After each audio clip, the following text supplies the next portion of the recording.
Para comenzar hagamos una pequeña introducción sobre la electrónica. Dentro de la electrónica hay elementos pasivos y elementos activos. Elementos pasivos son aquellos que no generan una función específica de energía adicional a la que ellos generan. Ejemplo: resistencias, condensadores, bobinas, transformadores. Componentes activos son aquellos que sí generan una función específica de energía adicional a la que ellos generan. Estos amplifican, modulan. Ejemplo: diodos, transistores, circuitos integrados, semiconductores. Dispositivos que estudiaremos: resistencias, condensadores, bobinas, diodos, transistores, circuitos integrados. Comencemos con la resistencia. Se le llama resistencia a la igualdad de oposición que tienen los electrones para desplazarse a través de un conductor.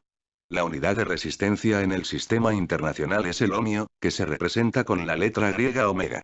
En honor al físico alemán Georg Ohm, quien descubrió el principio que ahora lleva su nombre. Silencio, por favor, escuchemos. La resistencia está dada por esta fórmula. El valor obtenido de esta fórmula R estará expresado en ohmios, es la unidad fundamental de resistencia.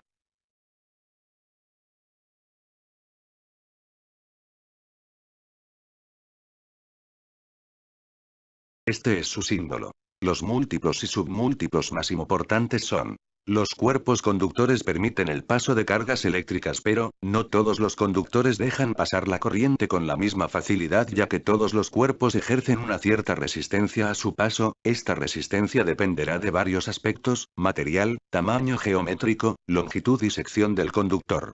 La lectura del valor de las resistencias se puede realizar mediante las franjas de color que contiene de la siguiente manera. Por su composición, podemos distinguir varios tipos de resistencias: de hilo bobinado, carbón prensado, película de carbón, película óxido metálico, película metálica, metal vidriado.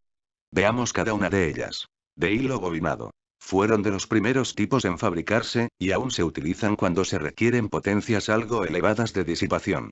Están constituidas por un hilo conductor bobinado en forma de hélice o espiral a modo de rosca de tornillo, sobre un sustrato cerámico. Posee gran estabilidad térmica. Siguiente, de carbón prensado. Estas fueron también de las primeras en fabricarse en los albores de la electrónica.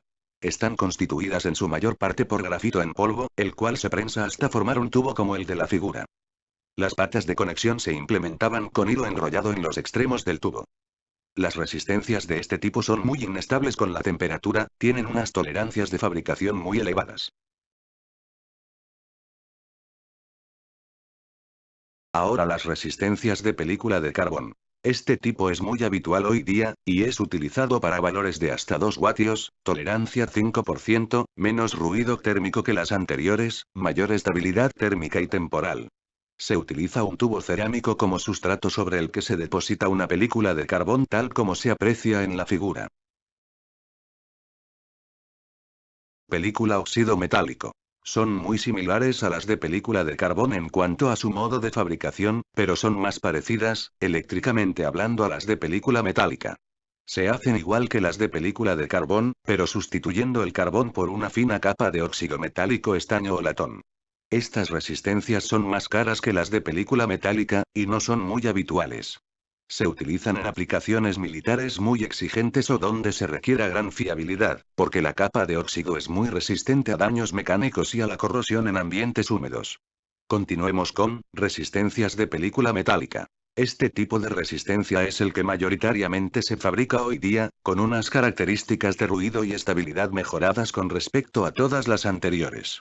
También soportan mejor el paso del tiempo, permaneciendo su valor en ohmios durante un mayor período de tiempo.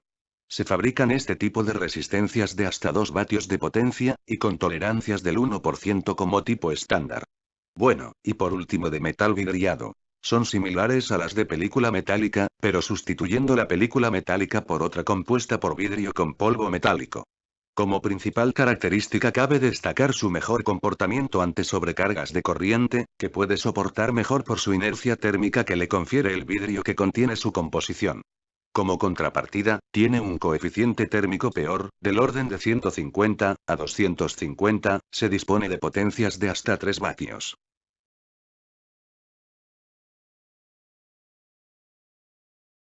Veamos tipos de resistencias por su temperatura. NTC.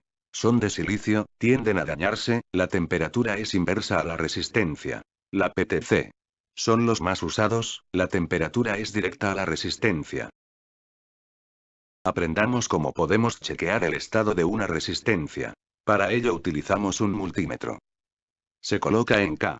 Vemos si su valor de exacto está funcionando bien. Si la resistencia abierta no marca nada, el cortocircuito marca 0,03.